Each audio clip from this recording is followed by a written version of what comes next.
Yo, what's good? It's your man, 100 grand Ross for The Rock Never Stops. I want to do this video about the effect that Cade Cunningham is going to have on the Detroit Pistons next season. If you enjoyed the video, smash this like button for me. Hit subscribe and the bell for notifications. Definitely appreciate all the love and support. It's good to be back from summer vacay. Look, I'm watching this Team USA versus Select Team, and it was a really interesting scrimmage to watch because as you're observing it, I'm gonna be real with you. I didn't think that there was too big of a talent level difference between the Team USA roster and the select team. It's not to say that the Team USA roster isn't put together well. I think it's an excellent roster where guys have a lot of talent. They know how to play roles. They have good diversity, good length, really good length. But the reasons why they lost, I don't necessarily want to get into that because I think it's like, okay, in a beginning scrimmage, playing the international style, you got the international referees calling different calls. You got the international ball, which is a little bit lighter, definitely feels different because I've played with both balls before for extensive periods of time, and it does take adjusting to.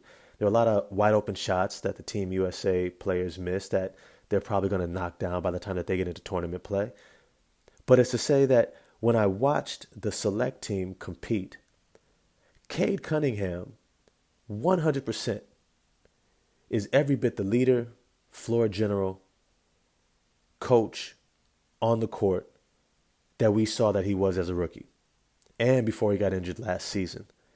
And the effect that that has on a roster was evident. Cade Cunningham was able to settle this team into their offense, on their defense, from the moment the game started. He was somebody that could be relied upon to get everybody in the right place.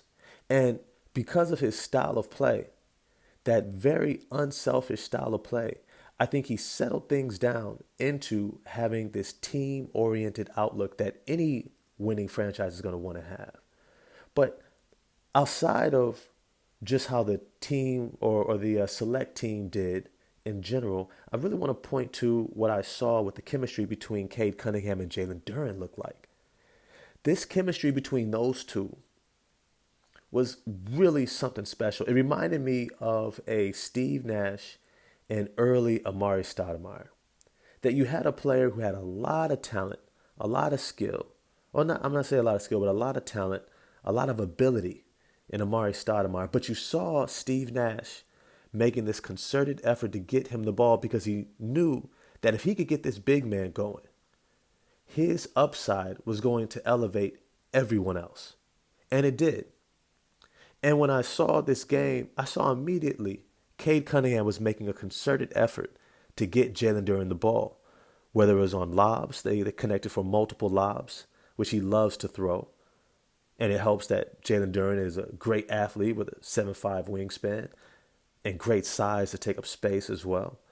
But he was even passing up scoring opportunities for himself in order to not just get Jalen Duren the ball, but also guys like Nas Reed hitting him in the corner, right? Keeping his head up, making sure Jalen Green got going, finding him in his spots.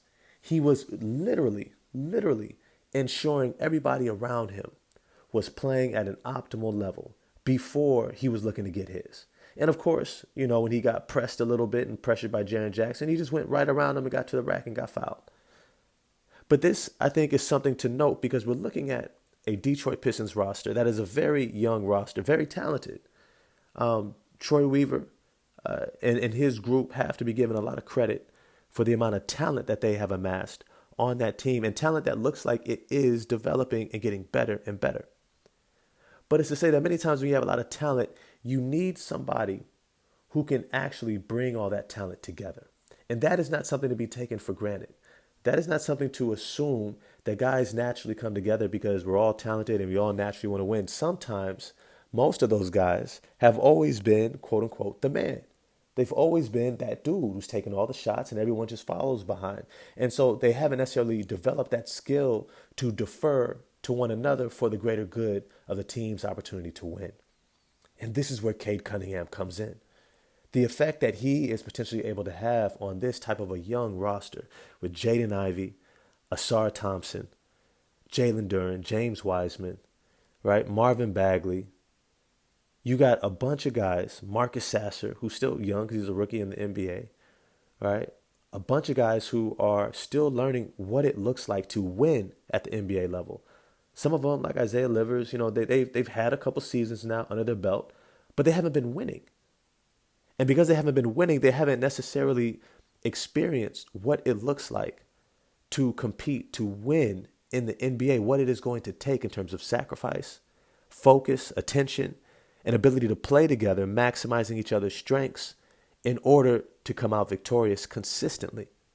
And the effect that Cade Cunningham was able to have on the select team to beat the Team USA team with an Anthony Edwards, with a Tyrese Halliburton, with a Jalen Brunson, with a Jaren Jackson Jr., right? With guys who are known for winning, who have won at a high level in the NBA, been into the playoffs, deep into the playoffs. That's who he led a roster of guys against.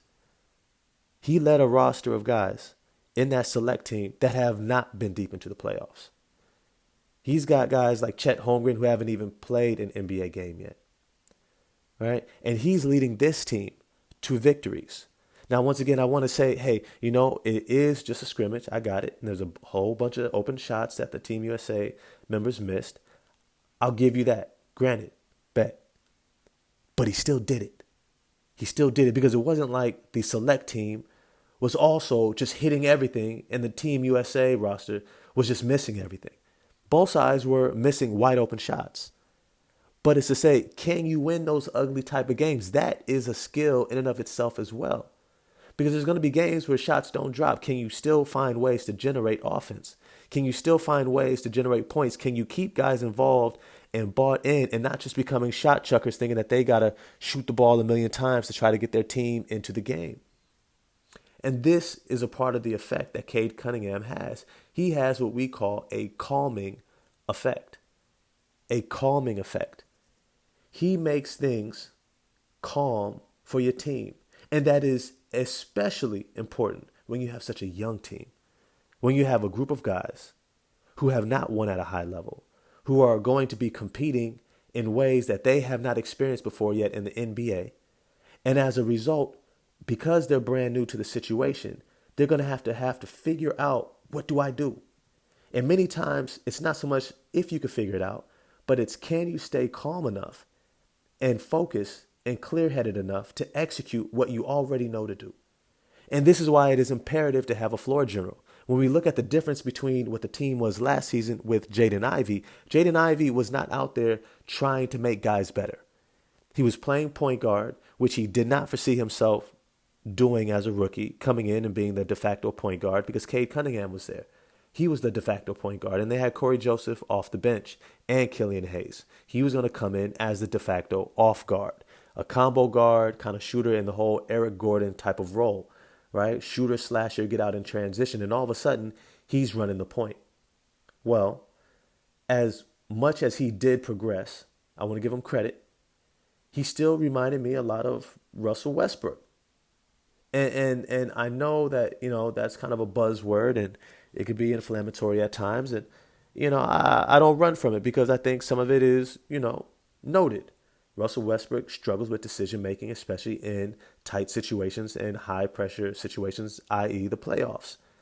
And Jaden Ivey made a lot of decisions, even late in the season, that was very showing a lack of awareness, not just of situation, but also court awareness, right? Gauging his own speed, gauging distance, help defenders, seeing the whole floor, right? And making the correct reads. This was not his strong suit.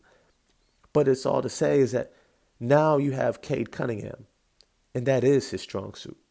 That's exactly what he does.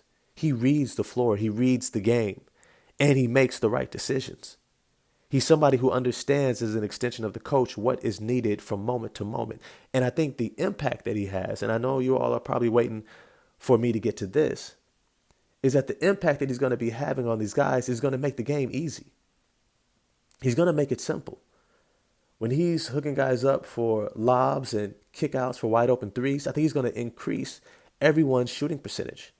He's going to also help to build their confidence because he's getting them easy looks. Easy looks. And that is so important in the NBA because those looks actually build your confidence. They get you going, and confidence is everything in the NBA because these guys have skill. They're practicing and working on it every day. But the self-belief that you can perform at that level that you've been practicing at in real games comes with smaller levels of success that build. And having a point guard that can set you up and get you the ball in situations where you can score easily, right? Dump offs, kickouts, wide open jump shots, alley-oop lobs, finding you in transition, passing the ball early so you can make the most of a mismatch or a advantage that you may have in just a split second, right? That makes a difference, especially for a young team that is attempting to build their confidence. They are attempting to develop who they will become. And I'm excited for it. I'm excited for it. But with that, I'm done with this video. I want to know, who do you think Cade Cunningham is going to have the greatest impact on next season in terms of building their confidence, getting them going, and seeing them have a big leap next season? You think it's James Wiseman? I think it could be, because Lord knows he was open so many times, posting up, running the court, spotting up, and guys were just not finding him. I think it's probably going to be James Wiseman. But I think he could also have a huge effect on Jaden Ivey, Jalen Duren, right? Isaiah Livers, Marcus Sasser, just about anybody. But I want to know what you all think. Holler at me in the comment section. If you enjoyed the video, smash the like button for me. Hit subscribe and the bell for notifications. This is Ross with The Rock Never Stops, and I'm out. Peace.